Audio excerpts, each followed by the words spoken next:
two-time Finals MVP. I don't even know where he's sitting at. And now we got a championship. As the NBA playoffs approach, all eyes are on the league's top players to see who will rise to the occasion and lead their team to championship glory. And while there are plenty of superstars to watch, there's one player that strikes fear into the hearts of his opponents like no other. His name is Kawhi Leonard, and his impact on the game is undeniable. But why does the NBA seem to be afraid of him? In this video, we'll explore the many reasons why Kawhi Leonard is one of the most feared players in the league, from his icy demeanor to his remarkable skills on the court. So sit back, relax, and get ready to dive deep into the world of one of basketball's most intriguing stars. Could Kawhi Leonard have been the next Michael Jordan if he had remained healthy? While it seems absurd, they are quite similar when you observe him at work. The jab step, footwork, and of course the fadeaway.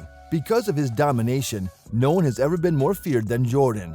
But that's precisely how people feel about Kawhi right now. To finally win a chip off the Lakers, they signed him in 2019. But 4 years later, the Clippers haven't even reached the championship game. And now we got a championship. Can he lead them to a championship with 21 games remaining until the playoffs? Or did they sacrifice their whole future for nothing? He and Paul George were acquired in a trade that still holds the record for the most first-round choices ever paid. Shai Gilgeous-Alexander was also obtained. SGA now has a higher 2K rating than Kawhi and Paul George combined. As far as we can guess, Thunder wouldn't move Shai at this time for either of those players. And the selections in the draft? Well, the first one was Jalen Williams, who seems to be an all-star in the making, and OKC has authority over the next 5 Clipper choices. If the Clippers lose, this deal could end up being remembered as the worst in NBA history. Hence, they panicked and hired Russell Westbrook as a result. The front staff doesn't want to go down in NBA history as being enormous fools. They want to manage Kawhi's body in the same way that the Raptors did to win the championship. Many often overlook the fact that Kawhi's injury almost cost the Raptors their season. Kawhi was acquired in a trade, and it was agreed he could miss as many games as he wanted. They need him to both be healthy and content to persuade him to re-sign to Toronto. Kawhi only participated in 60 out of the 82 games, and he never played consecutive games. Yet, since they took home the trophy, people forget. Kawhi's relaxing was despised by the public, and it caused issues in the locker room. Kawhi's teammates complained about his receiving special treatment, and Fred VanVleet informed the media that we often didn't know about Kawhi's absence until 5 minutes before tip-off. His reportedly reserved demeanor reportedly didn't help either. Of course, they took home the trophy. Nobody recalls this, but after the championship game, a fan tweeted, "Load management for MVP," pointing out that Kawhi went from seldom playing to a career high in minutes. The legendary Game 7 shot versus Philadelphia, Giannis, and the Bucks defeating a wounded Golden State while winning 4 straight. Kawhi was hobbling throughout the finals, but the Raptors never mentioned this. He said, "I don't believe I'd be playing right now if I hadn't been able to use the load management during the season." Hence, the Clippers' plan has been made public. Strangely, Kawhi left San Antonio in the first place since that city created load management. The Spurs made Kawhi feel under pressure to perform, which enraged him, but they were the masters of load distribution. In a game broadcast on national television in 2012, Coach Popovich sat down Tim Duncan, Tony Parker, Manu Ginobili, and Danny Green. Do you realize how enraged the NBA commissioner was by that? David Stern penalized Pop with a $250,000 fine and said, "I'm sorry, NBA fans. The San Antonio Spurs made a bad choice with this choice." It's unbelievable the commissioner's saying that right now. It often takes place. Our fans aren't dissatisfied with the stuff we're delivering. Since he just informed the media, this year we're going to set a record for ticket sales. Indeed, the Clippers are profiting from the commissioner's weakness in this. Kawhi missed 31 games as a Clipper if you exclude injury seasons, and he has missed 50 games overall while playing in Los Angeles if you include the injury. Being successful with Kawhi is distinct from being successful with any other first-ballot Hall of Famer. The top 20 players are listed with their minutes and points. A group of Magic, Bird, and Allen Iverson appears first, followed by Michael Jordan, Kobe, and Shaq at a higher position.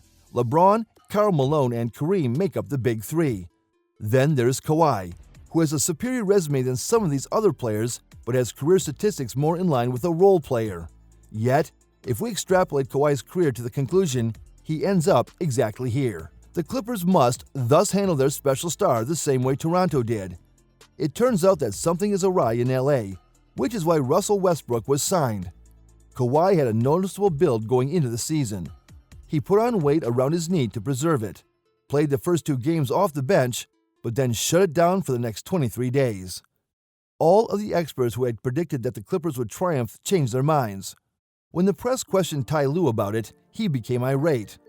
"I'll let you know since I'm sick of hearing it while we're playing." Then something changed in the middle of January. It was reasonable to wonder whether Kawhi could ever be the same. After losses of 9 out of 11, the team fell below 500, making it the lowest time under Ty Lue. Then Kawhi turned things around on January 20th against the Spurs. Jakob Poeltl, one of the finest rim defenders in the West, was guarding Kawhi with 6 minutes remaining in the half. Kawhi utilized his bait to draw Poeltl out of the perimeter before using his burst to drive past and slam. The funny man is back. Oh no, I'm a good time. He then went on to make contested 3-pointers, dunk on several Spurs, and finish with a season-high 36 points in a tight victory. Since then, Kawhi has been playing an average of more minutes per game than he ever did in a season. KD, LeBron, and Luka are the only other players with similar numbers shooting at a rate higher than 50%. Blow-by percentage is a geeky statistic that demonstrates this. How often does Kawhi fly by his opponent while driving, as he did with Jakob Poeltl? His blow-by rate is now at 23%, which is a record high since 2016. The Clippers' strategy to keep Kawhi healthy, then pick up steam around the All-Star break and peak when necessary is working brilliantly. What then is the issue? How come they hired Russ? Since the Raptors won 17 games in Kawhi's 22 games, missing in 2019, a season, in the regular season, they performed better without Kawhi, but the Clippers' offense dropped from the first in the NBA to dead last. Their defense ranks between 4 and 12. Without Kawhi, they have a record that is 7 games below 500. No matter how you load manage, this is not the 2019 Raptors. They signed Russ as a result of their fear and worry. Now, part of it is due to the Suns' acquisition of Kevin Durant, who is a major obstacle for anybody attempting to navigate the Western Conference. When Kawhi learned, an ESPN reporter who was there in the locker room gave him the information directly. Well, Kawhi said, but none of it matters. When it comes to the playoffs, Kawhi is a machine and is preparing for a long run. The experts who changed their minds about the Clipper prognosis failed to realize that this was always the plan. With 21 to 22 games remaining in the season, the Clippers are the most lethal team in the West. The Lakers still sit in the 13th place, and there are a very tiny number of games left. They have a lot of ground to make up. They can only afford to lose 6 or 7 games at most, and the biggest concern for them has become none other than Anthony Davis. We hope you enjoyed it and gained some new insights into this exciting NBA trade. Now, we want to hear from you. What do you think about what you just learned about the NBA and Leonard? Let us know in the comments section below. And don't forget to like this video and subscribe to our channel for more NBA content and analysis. Until next time, keep following your favorite teams and players, and we'll see you in the next video. Until then, peace.